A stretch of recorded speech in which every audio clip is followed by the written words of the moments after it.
Hello everyone, so I was finally able to go see Glass Onion and Knives Out Mysteries. So for those of you who don't know, Knives Out is getting a sequel, so directed by Rian Johnson again, and of course starring Daniel Craig back in the role of Benoit Blanc.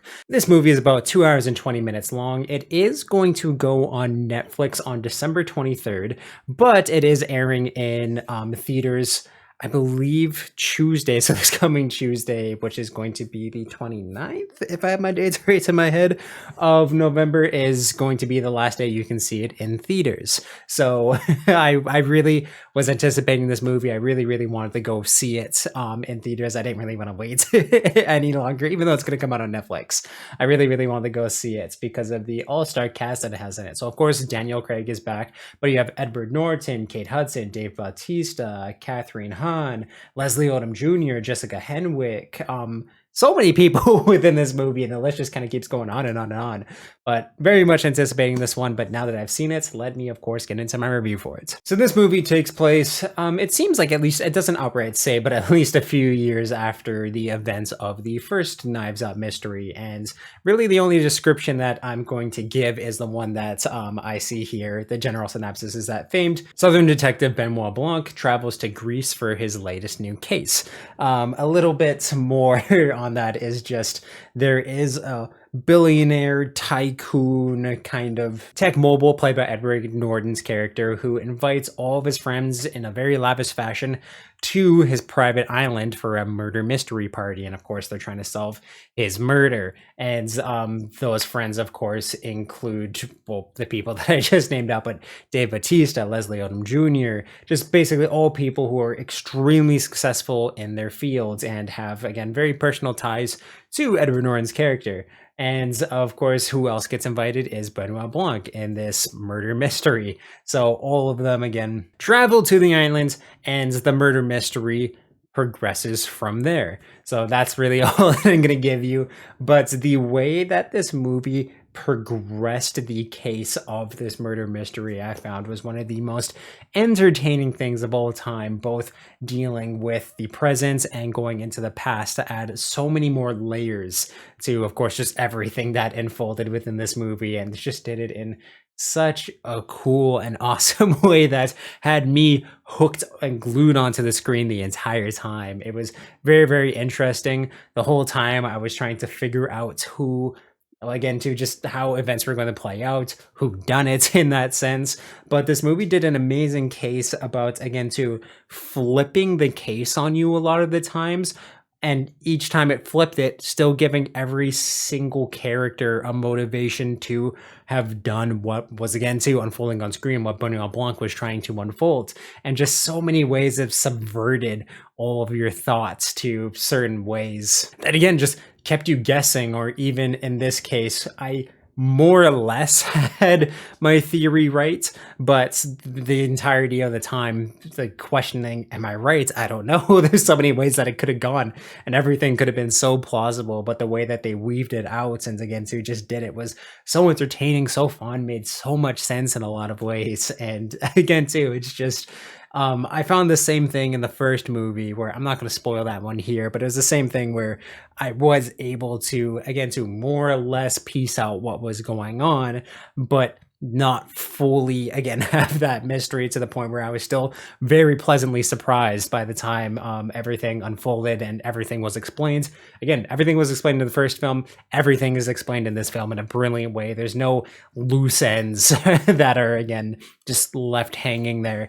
Does an amazing job building everything up, tying everything together, and then just expressing and showing you everything that went on in ways that were just extremely satisfying from any storytelling perspective. In terms of comparing this one to the original Knives Out movie, it's really hard for me, at least right now. Of course, I just got back less than an hour ago from the theater. It's really hard for me to say which one was my favorite, but I do really think that I liked these. You talk about the characters, you talk about the pacing, just so much that you bring into, again, to the conversation with it. I do really believe that I like these movies equally, and I thought they were just absolutely so perfect. There's nothing that I can really knock Glass Onion for. It's definitely does the thing that all sequels should do, is being more lavish, bigger, better. Again, to just having that extra budget and things like that into creating a mystery that just feels a lot more wide scale, which it does perfectly with its cast having its own private island to unfold things on, having characters with global or like national reach. Really, no, a lot of them have global reach. So again, to just the stakes of it seem so much higher than they did in the first movie, where it just revolved around one family and inheritance. This one actually can have global implications to it. So Benoit Blanc solving this mystery feels, again, too, the stakes are just higher in so many ways. And again, too, I just found that it handled it perfectly. Again, too, I didn't find that there was any characters that were weak. There definitely are characters that are a little sidelined in ways, but really with their roles in the bigger overarching mystery, I can truly understand how they would have been left on the side a little bit. Again, too, it was the same thing in the first movie, and they did it again in this one, where again, too, that just every character had the right amount of screen time, the right amount of things that they said and did for the mystery to unsolve. That again, too, just made a very, very, very good movie and a very, very good story. Just every character was very well expressed and utilized within the story itself. I do think that this will go up for some awards in terms of, again, to just its original screenplay, because it is so good. It's really, really well crafted, amazingly acted. The soundtrack that's in this movie too is really, really fun, and I really like the pieces of music that they're able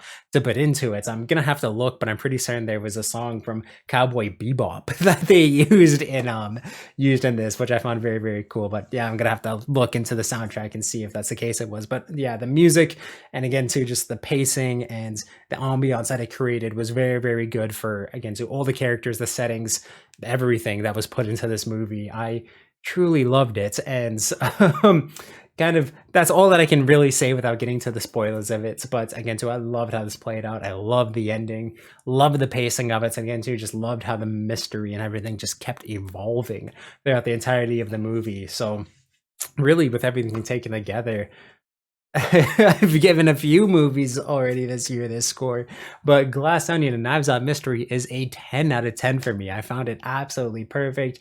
It's badass in a lot of ways. It's so awesome in a lot of ways. I love the characters, and I can't wait to rewatch this movie, even though, too, now I know what happened. I really want to get back into it and watch everything again, just because of the way that, again, it told that story. I found it absolutely brilliant. When it comes out on Netflix, I'm definitely going to watch it. But again, if you have the time to do so, I was a little worried that maybe when I watched this movie, I would think, oh yeah, it was awesome, but maybe I would prefer to watch this movie at home. Not the case at all. Fully worth the theater experience and theater price to go see this movie. So again, too, if you're itching to go see it, I do think it is very, very, well, again, too, with my score, it's easily, amazingly well worth it to go to the theater, have that experience, and again, to just to have the theater experience, have the amazing audio and picture quality that you can't get in your home for this movie. It was very, very fun, and I could tell my whole theater was into it too. So yeah, highly recommend watching this film now if you can, or waiting and until December 23rd. Watch it on Netflix.